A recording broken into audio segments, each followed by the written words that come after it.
তো target primary এবং upper primary TET 2026, এই আপার প্রাইমারি টেট 2026 এই এক্সামে যদি পাস করতে চাও তাহলে অবশ্যই তোমাদেরকে বলবো সিডিপি বা চাইল্ড ডেভেলপমেন্ট অ্যান্ড পেডাগোগি বিষয়টা ভালোভাবে জানতে হবে, মুখস্থ নয়, বুঝে বুঝে পড়ো। মানে এখান থেকে বেশিরভাগ কোশ্চেন কিন্তু থাকে, 150 মধ্যে প্রায় 90 নম্বরই কিন্তু সিডিপি থেকে যায়, শিশু মনস্তত্ত্ব থেকে 30 এবং বাকি কিন্তু তোমরা 15 করে 4 15 60, এই 90 নম্বর কিন্তু শিশু মনস্তত্ত্ব প্লাস সিডিপি থেকে থাকে। তো কাজেই তোমাদেরকে বলবো বিষয়টা কিন্তু অবশ্যই খুঁটে খুঁটে পড়ো, সিলেবাস ভিত্তিক পড়ো। যারা থিওরি ক্লাসগুলো করতে চাও তারা অবশ্যই আমার এই ভিডিওটা ফলো করবে। আমার এই ভিডিওতে যে বিষয়গুলো হয় সেটা হচ্ছে সম্পূর্ণ থিওরি ক্লাসগুলো হয়, সিলেবাস ভিত্তিক খুঁটে খুঁটে আলোচনা করা হয় এবং সেখান থেকে এই ক্লাস চলাকালীন কিন্তু এখান থেকে অনেক এমসিকিউ কোশ্চেন করা হয়ে থাকে। তো সেই জন্যই বলবো, প্রথম থেকেই বলবো তোমরা ভিডিওটা ফলো করো এবং থিওরি ক্লাস যদি করতে চাও তাহলে এই ক্লাসগুলো অবশ্যই তোমাদেরকে দেখতেই হবে। তো আমরা ইতিমধ্যে পড়েছিলাম যে গার্ডনার যে বুদ্ধির তত্ত্ব, সেখানে আমরা কি পেয়েছিলাম না, সেখানে দেখেছিলাম গার্ডনার বুদ্ধির একটি কথা বলেনি, তিনি বলছেন বুদ্ধি হচ্ছে বহুমুখী। সেখানে আমরা দেখেছিলাম যে গার্ডনার কি বলছে যে 1983 সালে তার একটি বই ফ্রেম অফ মাইন্ড, সেই বইটিতে তিনি কি করেছিলেন না বুদ্ধির এই বহুমুখী বুদ্ধির কথা তিনি বলেছিলেন এবং তিনি বলছেন বুদ্ধির ক্ষেত্রে কটি উপাদানের কথা বলেছিলেন, কটি বুদ্ধি, 8টি বুদ্ধির কথা বলেছিলেন।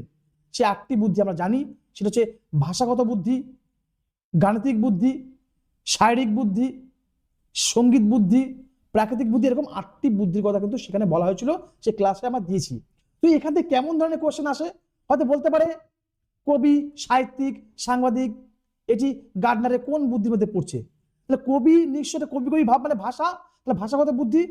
যদি বলে সুর, তাল, ছন্দ কোন বুদ্ধির মধ্যে পড়ছে, অবশ্যই সঙ্গীত বুদ্ধি। যদি কোশ্চেন আসে যে প্রাকৃতিক পরিবেশের মধ্যে যে গাছপালা পশু পাখি সম্পর্কে, এটা কোন বুদ্ধির মধ্যে, অবশ্যই প্রাকৃতিক বুদ্ধি। মানে থিওরিটা ভালো করে পড়লেই তুমি বুঝতে হবে কোন বুদ্ধির মধ্যে পড়ছে। তো আমরা সেভাবে কিন্তু একটার সঙ্গে একটা বিষয়ে সম্পর্কে পড়ার চেষ্টা করছি। তো যেহেতু আমরা গার্ডনারের বহুমুখী যে শিক্ষার যে তত্ত্বটা পড়েছি, আজ আমরা যেটা পড়বো সেটা হচ্ছে গিলফোর্ডের বুদ্ধি। ওটার বুদ্ধি হচ্ছে বহুমুখী বুদ্ধি, এখানে গিলফোর্ডের হচ্ছে ত্রিমাত্রিক বুদ্ধি। আর গার্ডনার কি বলেছেন না বহুমুখী বুদ্ধি। সেই বহুমুখী বুদ্ধির মধ্যে কটা বুদ্ধির কথা বলেছিলেন, 8টি বুদ্ধির কথা বলেছেন। কটি, 8টির বুদ্ধির কথা কিন্তু বলেছিলেন কে, গিলফোর্ড। আর এদিকে আমরা আজকে যেটা পড়বো সেটা হচ্ছে গার্ডনার, হাওয়ার্ড গার্ডনার। তিনি হচ্ছে বুদ্ধির কটি কথা বলেছিলেন না 3টি মাত্রা কথা বলেছিলেন, সেই 3টি মাত্রা আমরা জানবো। তো চলো দেখে নেই বুদ্ধির যে 3টি মাত্রা আমরা একটু দেখে নেব। তো অবশ্যই তোমরা এখানে মনে রাখবে যে এই যে গিলফোর্ডের যে ত্রিমাত্রিক যে মাত্রা, এই ত্রিমাত্রিক মাত্রার মধ্যে আমরা যেটা জানবো এই যে স্ট্রাকচার অফ ইন্টেলিজেন্স, এটা কিন্তু ভীষণ ইম্পর্টেন্ট, একটু দেখে নেবে। কারণ এই যে বুদ্ধিটা, এই বুদ্ধিটার মধ্যে এরকম না দিয়ে দেখবে এস ও আই, এরকম এই গার্ডনারটা না দিয়ে হয়তো এটা দিয়ে দিল S O I. S O I মানে হচ্ছে স্ট্রাকচার অফ ইন্টেলেক্ট মডেল, এটা কিন্তু অবশ্যই মনে রাখবে। অনেক সময় গার্ডনার তো নয়, গিলফোর্ড যদি দিয়ে বসে যে গিলফোর্ডের কোন বুদ্ধির তত্ত্ব, তখন হয়তো এটা দিল বা এটা দিল না, এইভাবে কিন্তু ঘাবড়ে দেবে। অবশ্যই মনে রাখবে এস ও আই মানে হচ্ছে অবশ্যই গিলফোর্ড। তো চলো গিলফোর্ডের যে ত্রিমাত্রিক যে বুদ্ধি আছে, 3টে মাত্রা, সেটা আমরা জানি। একটি হচ্ছে প্রক্রিয়াগত মাত্রা, বিষয়বস্তুগত মাত্রা এবং উৎপাদনগত মাত্রায় 3টি মাত্রা আছে এবং 3টে মাত্রা ভাগ আছে। তো সেগুলো আমরা একটা সুন্দর ছকের মধ্যে দিয়ে জানবো। তো চলো দেখে নেব। দেখতে পাচ্ছ এই যে আমেরিকান মনোবিদ গার্ডনার, এই যে বলেছিলাম এসওআই, ঠিক আছে, স্ট্রাকচার অফ ইন্টেলেক্ট মডেল, এটা অবশ্যই দেখে নেবে। অনেক সময় পরীক্ষাতে চলে আসে, যারা এমএ করছো বা বিএ যারা করছো এবং এমএড যারা করছো তাদের ক্ষেত্রে বলছি খুব ইম্পর্টেন্ট এই গিলফোর্ডের এই ত্রিমাত্রিক যে তত্ত্বটা। তাহলে ত্রিমাত্রিক বুদ্ধির তত্ত্বে আমরা দেখি কি আছে, এই হচ্ছে 1 নম্বর কিন্তু এটা, ঠিক আছে, এটা হচ্ছে 1 নম্বর আছে কি প্রক্রিয়াগত মাত্রা। এই প্রক্রিয়াগত মাত্রা সম্পর্কে আমরা একটু জানবো। এই যে বলছে প্রত্যাভিজ্ঞা, এই প্রত্যাভিজ্ঞাটা কি না, প্রত্যাভিজ্ঞা হচ্ছে কোনো এক বন্ধুর সঙ্গে তুমি হয়তো এক সময় পড়াশোনা করেছো, কর্মসূত্রে দুজন আলাদা হয়ে গিয়েছো, হয়তো বছর 5 বা 10 বছর হোক, পরে গিয়ে কোনো একটা কারণে কোনো একটা অনুষ্ঠানে দেখা হয়ে গেল, দেখা হয়ে যাওয়ার পরে অনেকক্ষণ তার দিকে তাকাচ্ছ, তাকিয়ে তাকে চিনতে পারলে তুমি, আরে তুই সুবীর না, আরে তুই রতন, এই যে দুজনকে চিনে নিল, চিনে নেওয়ার পর দুজনকে জড়িয়ে ধরলো, গায়ে একদম কাটা দিয়ে দিচ্ছে একদম আর কি। তো এই যে চিনে নেওয়াটাই হচ্ছে প্রতাপবিজ্ঞা। কেন চিনে নিল? নিশ্চয়ই অতীতে তার সঙ্গে একটা সম্পর্ক ছিল, তার সম্পর্কে জানতো বলেই কিন্তু সে এখন চিনতে পারলো। তারা তো অনুষ্ঠানের মধ্যে হাজার হাজার মানুষ আছে, কাউকে চিনতে পারলো না, সে রতনকে কেন চিনতে পারলো? তো রতনকে চিনলো কারণ তার সম্পর্কে সে আগে থেকে জানতো। আচ্ছা, এটা হচ্ছে প্রতাপবিজ্ঞা। এটা স্মৃতি। আমি কেন এটা আলোচনা করলাম গল্পটা সেটা বলবো। স্মৃতি মানে কি? অতীতের যে অভিজ্ঞতা বর্তমানে বলে দিতে পারাটাই হচ্ছে স্মৃতি। ক্লিয়ার?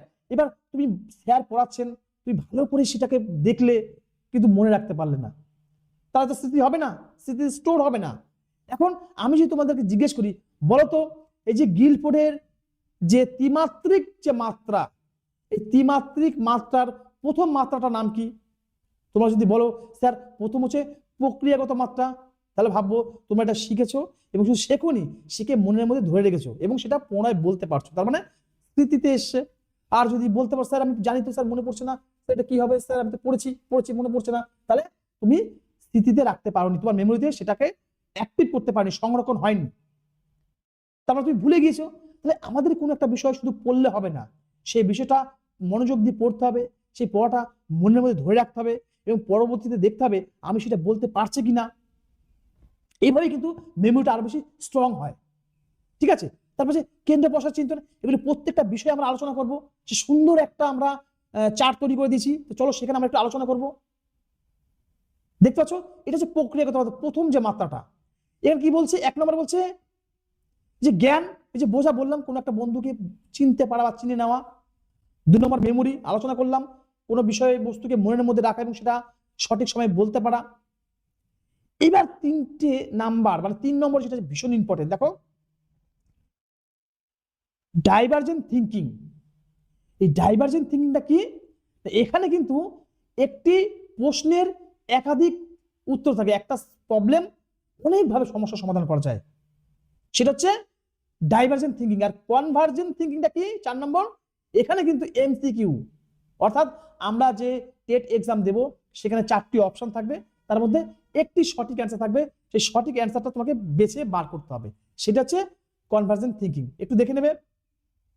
5 হচ্ছে ইভ্যালুয়েশন, মানে মূল্যায়ন। টোটাল বিষয়টা হওয়ার পরে তার ইভ্যালুয়েশনটা মূল্যায়নটা হবে সার্বিক, যে ইভ্যালুয়েশন সার্বিক মূল্যায়নটা দেখার চেষ্টা করতে হবে এবং মূল্যায়নের গুণগত মানও কিন্তু বিচার করা উচিত। ঠিক আছে? তো চলো পরে এবার 2 নম্বর মাত্রা দেখে নেব, বিষয়বস্তুগত মাত্রা বা কন্টেন্ট। এই বিষয়বস্তুগত মাত্রার মধ্যে কি আছে? 4টে আছে অবশ্যই। 1 নম্বর হচ্ছে দৃশ্যগত, কোনো একটা বিষয় যখন আমি পড়াবো, ছবির আকারে চার্ট, মডেল, গ্লোব আকারে যদি পড়াই, স্টুডেন্টরা কিন্তু খুব মনোযোগী হবে এবং আগ্রহ সহকারে তারা কিন্তু বিষয়টা দেখবে। সেই জন্যই কোনো একটা স্টুডেন্টকে যখন পড়াবে, ক্লাসে যখন যাবে, তুমি অবশ্যই কিন্তু যেটা দৃশ্য, যে ছবির আকারে পড়ানোর চেষ্টা করবে, দেবে, তাহলে সবচাইতে বেশি অ্যাক্টিভ হবে ছাত্ররা। ক্লিয়ার? পরে 2 নম্বর কি হচ্ছে সিম্বলিক চিহ্ন, মানে কোনো একটা বিষয়কে আমরা সংকেত, যেমন যোগ, বিয়োগ, গুণ, ভাগ, চিহ্ন দিয়ে আমরা বুঝি সংকেত। ঠিক আছে? আমি যদি এখন বলি 2 টাকা, 2 2 2, এই যে এটা সঙ্গে, এটা কিন্তু মুখে বলবো না, সংকেত দেখে তোমাকে বুঝতে হবে, এগুলো হচ্ছে সিম্বল। 3 নম্বর অর্থবোধক, অবশ্যই কোনো একটা বিষয় যখন পড়বে তার যদি অর্থই তুমি মানে না বোঝো, এই বিষয়টা কি বুঝতেই পারলাম না, এই সংকীর্ণ মানে কি আমি জানি না, তা থোড়ি আমি পড়তে পারবো? সংকীর্ণ মানে ছোট, ব্যাপক মানে কি, ব্যাপক অর্থ মানে কি বড়। এই যে অর্থপূর্ণভাবে যখন শিখবে তখন সেই বিষয়টা বহুদিন পর্যন্ত মনে থাকে। তাই বলবো অন্ধের মতো না পড়ে বুঝে বুঝে পড়ার চেষ্টা করো, মুখস্থ নয়, বোঝো এবং সেটা নিজের ভাষায় লেখার চেষ্টা করো। এটা হচ্ছে অর্থবোধক। আচরণ, তোমরা প্রত্যেকে জানো, আমরা অনেক সময় বলে থাকি তোমার ব্যবহারেই তোমার পরিচয়। অবশ্যই আচরণের মধ্য দিয়ে কিন্তু আমরা তার ব্যবহারের মধ্য দিয়ে তার আচরণ আমরা খুঁজে পাই, সেটা হচ্ছে আচরণগত। 3 নাম্বার আমরা শেষ মাত্রাটা পড়বো, উৎপাদন মাত্রা, প্রোডাক্ট। এই মাত্রা কি বলছে? একক, কোনো বিষয় এককের নির্দিষ্ট তথ্য একটাই থাকবে, নির্দিষ্ট তথ্য, এটা হচ্ছে একক, তার জন্য বলছে ইউনিট। ক্লাস বা শ্রেণী, ক্লাস বা শ্রেণী নিশ্চয়ই একজনকে নিয়ে হয় না, একটা দল থাকবে, অনেক স্টুডেন্ট থাকবে, সেটাকে আমরা বলবো শ্রেণী বা ক্লাস। এবার হচ্ছে রিলেশন বা সম্পর্ক, দুটো তথ্যর একটা যোগ সাধন, সেটা হচ্ছে রিলেশন বা সম্পর্ক। বলছে ব্যবস্থাপনা, ম্যানেজ করা, মানে কোনো একটা সমস্যায় পড়লে বা কোনো একটা পরিস্থিতিতে পড়ে সেই পরিস্থিতিটাকে ম্যানেজ করা, সেই ম্যানেজ করার যে বুদ্ধিটা সেটাই কিন্তু উৎপাদনগত মাত্রার মধ্যে পড়ছে। এবার হচ্ছে রূপান্তর ট্রান্সফরমেশন, অর্থাৎ তথ্যের পরিবর্তন, একটা তথ্য থেকে আরেকটা তথ্যের পরিবর্তন করাকে বলা হয় রূপান্তর। ক্লিয়ার? 6 নম্বর ইমপ্লিকেশন, মানে হচ্ছে গুরুত্ব। এর যে বিষয়টা, এই যে ত্রিমাত্রিক যে তত্ত্ব, এই ত্রিমাত্রিক তত্ত্বের যে আমরা বলে দিতে পারবো যে ভবিষ্যতে কি হতে পারে, সেটাই কিন্তু অনুমান, ইমপ্লিকেশন। তো চলো এবার আমরা যে বিষয়টা দেখে নেবো সেটা হচ্ছে এটা শিক্ষার ক্ষেত্রে কতটা গুরুত্বপূর্ণ। তাহলে কি এটা অবশ্যই আমরা দেখলাম সৃজনশীলতার ক্ষেত্রে যথেষ্ট গুরুত্বপূর্ণ। আমরা জানি ক্রিয়েটিভিটি মানে কি, যার মধ্যে নতুন ধরনের চিন্তা ভাবনা আসবে এবং জটিল সমস্যা আসবে, সেই সমস্যার সমাধান করবে, তারপরে নতুনত্ব কোনো একটা বিষয়ে দেখা দেবে, আবিষ্কার করা, এটা হচ্ছে সৃজনশীলতা। তাহলে এই ত্রিমাত্রিক তত্ত্বটা যদি আমরা পড়ি তাহলে আমরা কি করব, আমরা আমার স্টুডেন্টদের সাথে সেটাকে অ্যাপ্লাই করতে পারবো, তাদেরকে বোঝাতে পারবো এবং তাদের মধ্যে কিভাবে ক্রিয়েটিভিটি তৈরি করা যায় সেই বিষয়টা আমরা জানতে পারবো। তাহলে গিলফোর্ড সম্পর্কে জানলে তবেই তো আমি আমার ছাত্রদের কাছে অ্যাপ্লাই করতে পারবো, তাদেরকে ডেভেলপ করতে পারবো। অবশ্যই জানতে হবে। এটা হচ্ছে বহুমাত্রিক মূল্যায়ন। এখানে কি বলছে, অবশ্যই এই ত্রিমাত্রিক মূল্যায়নের মধ্য দিয়েই কিন্তু আমাদের সঠিকভাবে আমরা পড়াতে পারবো ছাত্রদেরকে। সেখানে কিন্তু বলা হচ্ছে এখানে পরীক্ষার ফল নয়, পরীক্ষার ফল বিচার করা যায় না। কেউ গণিতে ভালো, কেউ দেখাচ্ছে গণিতে ভালো না কিন্তু অন্য অন্য বিষয়গুলোতে দারুণ এক্সপার্ট, তাহলে সে তাকে দুর্বল বলবো? কখনোই নয়। তাহলে একটাতে ভালো, অন্যটাতে খারাপ হতেই পারে। ক্লিয়ার? এই জন্য বহুমাত্রিক মূল্যায়ন আমাদেরকে দেখতে হবে। আর কি বলছে, এই যে একজন শিক্ষার্থী যদি বিভিন্ন কারণে হয়তো পড়াশোনার ক্ষেত্রে সে দুর্বল থাকতেই পারে, একজন টিচারের উচিত তার এই দুর্বলতাগুলো কাটিয়ে সে কেন পরীক্ষায় কম পেলো ঠিকভাবে ইভ্যালুয়েশন করবে, মূল্যায়ন করবে এবং যাতে পরবর্তীতে সে যাতে আরো বেটার কিছু করতে পারে। এখানে এই ত্রিমাত্রিক মূল্যায়নের মধ্যে আমাদের মনে রাখতে হবে যে কি খুব একটা ভালো এবং বৈচিত্র্যময় হবে, তোমার যে ইভ্যালুয়েশনটা হবে বৈচিত্র্যময়।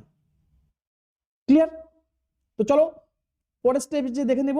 এবার কি বলছে, ব্যক্তিগত পার্থক্য। অবশ্যই প্রত্যেক মানুষের মধ্যে ব্যক্তিগত পার্থক্য থাকে, আমি আমার মতো, তুমি তোমার মতো, প্রত্যেকের মধ্যে একটা পার্সোনালিটি আছে, আলাদা আলাদা থাকবেই, এবং সেটা বুঝে এখন তুমি স্কুলে পড়াতে গেলে তোমার স্টুডেন্টদেরকে তুমি ব্যাপারটা বুঝতেই পারলে না, না বুঝে তাকে পড়াচ্ছ।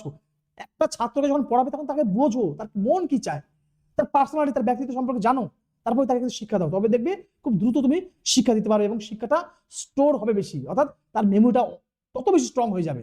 এবং কি হবে, এবং কোনো বিষয়ে সে ভালোভাবে কিন্তু বিশ্লেষণ করতে পারবে যদি বিষয়টা তার ব্যক্তিগত পার্থক্যের দিকে নজর দেওয়া হয়। ক্লিয়ার? 4 নম্বর কি বলছে, শিক্ষণ পদ্ধতি বৈচিত্র্য। অবশ্যই শিক্ষণ পদ্ধতির মধ্যে বৈচিত্র্য তোমাকে নিয়ে আসতে হবে। শুধু একই রকম বিষয় পড়াশোনা করো, আমরা যে পড়েছি কারিকুলাম পড়েছি, পাঠ্যক্রমটা কি শিক্ষার লক্ষ্যে পৌঁছানোর যে পরিকল্পিত পথ নির্দেশ তাকে আমরা পাঠ্যক্রম বলি। কিন্তু বর্তমানে এই পাঠ্যক্রমকে বলছে সহ পাঠ্যক্রমিক কার্যাবলী বা কো কারিকুলাম অ্যাক্টিভিটিস। মানে বিদ্যালয়ের মধ্যে আছে, তার সঙ্গে খেলাধুলা, নাচ গান, আবৃত্তি, এগুলো কিন্তু পাঠ্যক্রমের একটা অংশ হিসাবে এখন নেওয়া হয়েছে, যাতে একঘেয়েমি না আসে ছাত্রদের মধ্যে, যাতে একঘেয়েমি না আসে, বৈচিত্র্য আসে।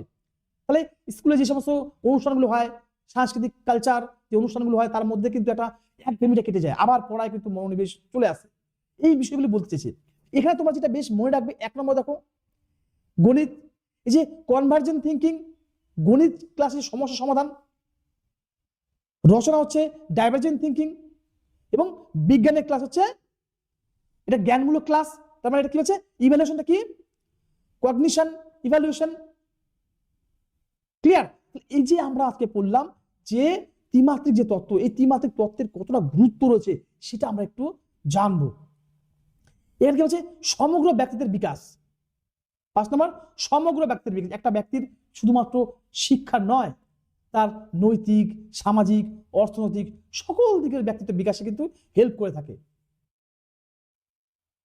এবং শিক্ষাক্রম প্রণয়নে তার পাঠ্যক্রম কেমন তৈরি হবে, পাঠ্যক্রম অবশ্যই শিক্ষার্থীর চাহিদা আগ্রহ অনুযায়ী পাঠ্যক্রম তৈরি হবে, এই বিষয়টাই বলা আছে। এবং সঙ্গে বলছে গিলফোর্ডের এই যে ত্রিমাত্রিক যে বুদ্ধির তত্ত্ব, ত্রিমাত্রিক বুদ্ধির তত্ত্ব কিন্তু শিক্ষাক্ষেত্রে যথেষ্ট গুরুত্বপূর্ণ। এবং এখানে কি বলছে, এই ত্রিমাত্রিক বুদ্ধির মধ্যে দিয়ে শিক্ষার্থীর মধ্যে কিন্তু একটা ক্রিয়েটিভিটি তৈরি করা যায়। আর কি এই তত্ত্বে প্রয়োগ করলে শিক্ষার্থীদের মধ্যে সহজেই কিন্তু তার ডেভেলপ হবে, সেই ডেভেলপটা কি সকল দিকে সামগ্রিক একটা ডেভেলপ আসবে।